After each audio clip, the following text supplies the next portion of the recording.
You ever find yourself just picking up your phone, opening up Instagram or TikTok, and you start scrolling mindlessly? You don't know why you're doing that, but you just feel like you have to do it. It's almost like there's a voice or an impulse that's making you do that. But you tell yourself, oh, I just want to stay connected with my friends. I want to see what's going on around the world. Oh, that was me a while ago until I decided to delete all of my social media.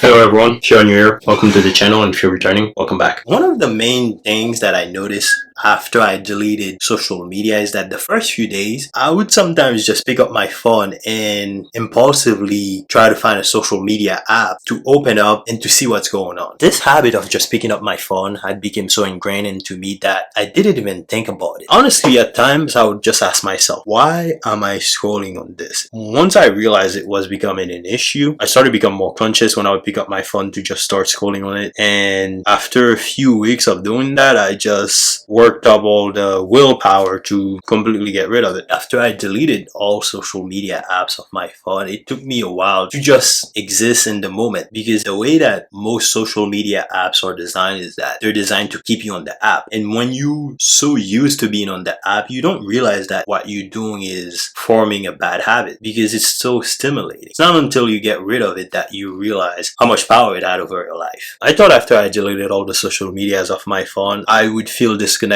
from everyone else. But honestly, I didn't feel disconnected. One of the downfalls of social media is that because it's so easy to communicate with our friends when we're on it, we take that for granted. So when I got rid of social media, I find that I was more willing and more intentional about reaching out to my friends to make plans or hang out. And that way, I didn't feel disconnected from everyone else. Now that all of the social media apps were gone, I started finding time to do other things that I like, putting more time into my hobbies. I actually gained a sense of peace. In terms of not wasting time, one of the dangers that we fall into is that we think if we don't have social media, what will our lives look like? Because this thing, we grew up with it, and it has become this thing that is so woven into the fabric of our lives that we can't imagine life without it. But once you get rid of it, you find that there are other things that are more valuable that you can replace your time on social media with. And the other thing I wanted to talk about is, I think I already made a video talking about how social media is toxic, and one point that I wanted to draw from that past video is most people who are going on social media are going to post their best self. And if you only seeing someone's best self, you might think you're behind in life, you're not as good as them. And it's like, just remember that what you're seeing is what the person wants you to see. So most people aren't going to put the negative things that are happening in their lives on social media. So it's important to keep that in mind. When you see all of these things on social media, you don't take them at face value and realize that these are the good moments of these people's life, and you don't try to put yourself down as a result of that. And the last thing I will say is that I don't think you should get rid of all your social media to become happier. I just think for myself, it wasn't something that added value to my life, so I just got rid of it. But if you're someone who uses social media in moderation, by all means, you can keep it on your phone if you feel like you have control over it. But if you think that it's becoming a problem where you find yourself just picking it up impulsively and you don't even know why you're doing it, you just feel like you have to look at the things that are going on, and you tell yourself you just want to look at it and scroll at and watch videos, then I think that's something you should be thinking about and how that may have a negative impact on your life. That's it for today's video. If you guys enjoyed this video, please leave a like, leave a comment. I'll see you on the next one. Peace.